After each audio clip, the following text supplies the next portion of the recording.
Hey everyone, this is MNL2, and today in this video, I want to take a look at a bunch of Six Flags Magic Mountain's roller coasters and discuss which ones are going to provide the smoothest experience. When it comes to a roller coaster's enjoyability, I have found that it is very important for most people that the ride doesn't hurt them or make them feel uncomfortable. Though I usually do not mind rough rides, I always appreciate a glossy, smooth experience as well, and so I want to share with you the coasters that I believe are the smoothest at Six Flags Magic Mountain. For the purposes of this video, I will not be including the kiddie coasters in Bugs Bunny World on this list, as I only want to focus on the more major coasters instead. Before we begin, if you find yourself enjoying any of my videos, or find them interesting, informative, or entertaining in any way, then please feel free to like the video below to help out the channel, and to help me to keep providing good content for your enjoyment. Thank you. So originally, I didn't even want to include this coaster on this list. However, after taking a look at all the coasters at the park, and realizing how many aren't actually very smooth, it was kind of a weird situation. So Gold Rusher isn't exactly rough, nor is it very smooth. However, I feel that it isn't going to be an uncomfortable or painful ride, especially if you are a smaller person. This ride is going to be less uncomfortable than some other somewhat rough coasters on this list, but it is somewhat bumpy and janky, especially given that it is the oldest operating roller coaster at Six Flags Magic Mountain. For those reasons, this coaster is going to be at the bottom of this list. Just by a bit, Ninja is in my opinion the smoothest aero coaster out of the 4 coasters at Magic Mountain that are manufactured by Aerodynamics. Ninja is a fairly graceful ride, and even though it has over-the-shoulder restraints, you won't really find yourself getting beat up by this ride. It isn't glossy smooth, but given that it doesn't have any extreme elements or transitions on this ride, there isn't much that this ride can do to you in terms of discomfort. That being said, it also isn't an extremely smooth coaster, but I would consider it a bit smoother than Gold Rusher. The New Revolution has actually had quite an interesting history when it comes to its restraints. When it first opened, it operated with lap bars, and then later it was given over-the-shoulder restraints. And then, even later, the ride was given brand new trains, removing the over-the-shoulder restraints, and basically reverted the ride back to how it originally operated. This is kind of an overlooked part of the ride's history, especially because this was also when Six Flags tried adding VR to everything, which was overall just a big disaster. However, these lap bars are a huge improvement to the ride. When this ride ran with over-the-shoulder restraints, I found this coaster to be more painful than Viper at the time, making this ride pretty much the roughest in the park. However, without those shoulder restraints, this ride is significantly more comfortable. You see why I want new trains without shoulder restraints on Viper? Yeah. That being said, I wouldn't say it is super smooth, as the ride does vibrate and rattle a lot, as it is a very old roller coaster as well. It doesn't hurt, nor is it uncomfortable, but it also isn't as smooth as the coasters that I've put above it on this list. If I was making this list 10 years ago, Tatsu would be the #1 smoothest ride in the park. I remember riding this coaster when it was only about 4 years old, and it was the glossiest experience of my life at the time.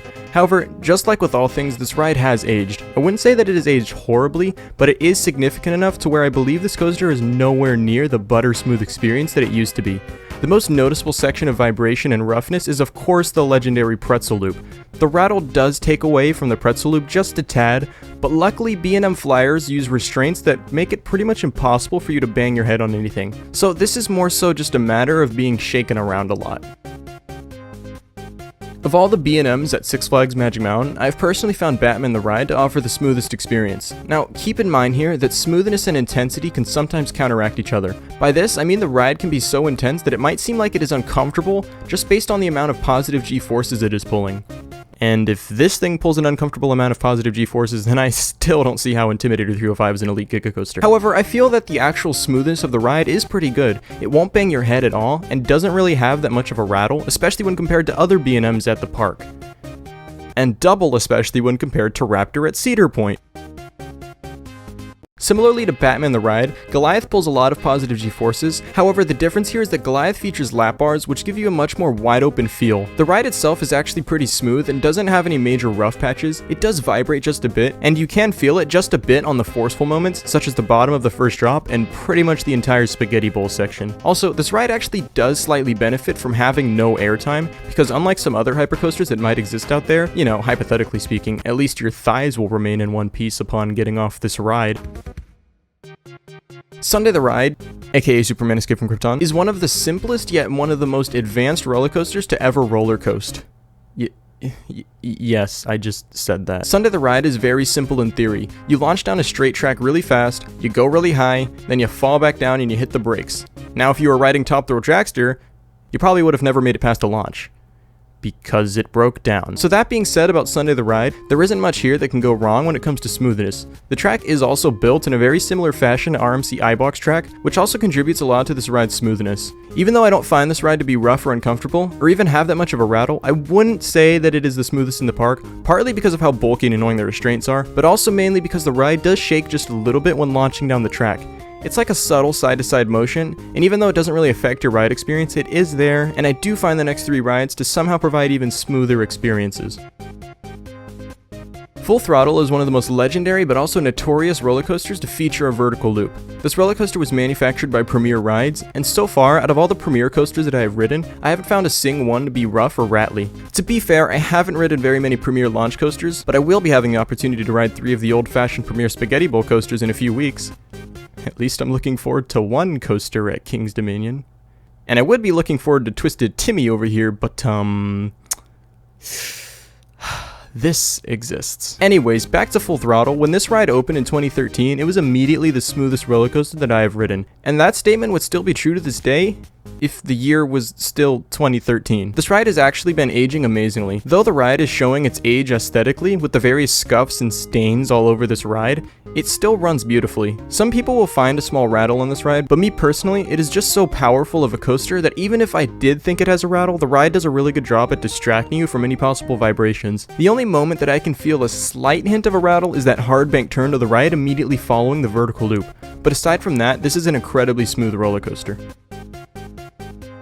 Similarly to Full Throttle, Twisted Colossus instantly became the smoothest roller coaster that I'd ever been on when I rode it for the first time the week it opened in 2015, and it had pretty much stayed that way ever since late 2019. But anyways, this coaster, along with pretty much any RMC hybrid, uses its iBox track design beautifully. For originally being a pretty wild and jerky old wooden roller coaster, this coaster feels like you were gliding on clouds, if I knew what that felt like. There was literally no rattle, no jankiness, and no awkward transitions. There are a few aggressive elements, but to me, those aggressive elements contribute more towards the intensity of the ride and have less to do with its smoothness. And also, the best part about Twisted Colossus is that this ride has been operating for years and still hasn't gotten extremely rough, especially to the point to where it literally has to be shut down so they can RMC the RMC. Even better, they can leave this ride the way it is, and it won't start to get progressively more rough and uncomfortable over the years. Wow, Six Flags is actually doing something right.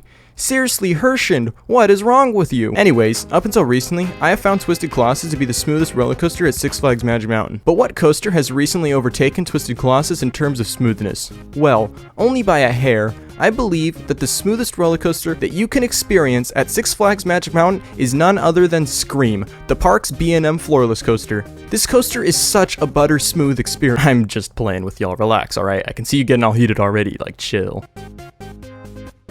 West Coast Races is the newest roller coaster here at Six Flags Magic Mountain. Not only is it a brand new coaster with the lack of age holding it back from running at its true potential,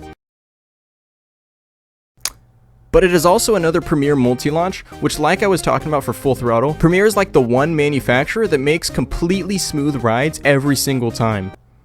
And yes, RMC can make rough rides too. And if you want, you can even fight me about it. I don't care.